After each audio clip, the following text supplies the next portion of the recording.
When I was much younger, my father would take my sister and me to the arcade.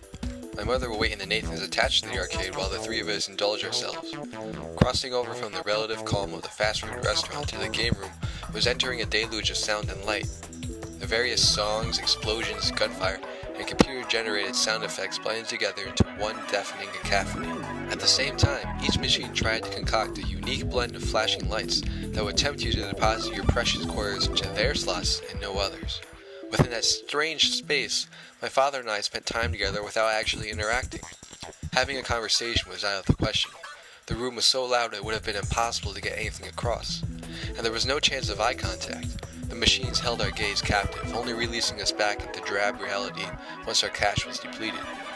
One particular session stands out in my memory. It was a game with a giant gun as a controller. 2 players could play at a time, shooting bullet after bullet out of a virtual helicopter that traverses cityscape. By aiming at the bad guys on the screen, one might possibly defeat the terrorist plot and save the day. Most arcade games are set up to be too difficult to defeat without spending a lot of money. For whatever reason, in a moment that I'll probably never be able to replicate, I got very far in that game. I was playing with my dad, but even after he ran out of quarters, I continued on much further. I was doing so well, in fact, that a bit of a crowd even gathered around me like moths to a lantern. By the time the game over screen flashed, I was drenched in sweat and admiration from strangers who could not believe this young kid could do something they could not. I remember my dad's expression of pride much more than anything else. My dad was always great about giving me plenty of affirmation, but making him proud never get old. The games did get old. Eventually, they closed down the arcade, so we could never go back there.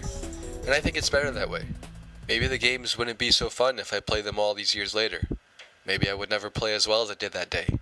Maybe I'm just getting too old to be pressing buttons and fiddling with joysticks.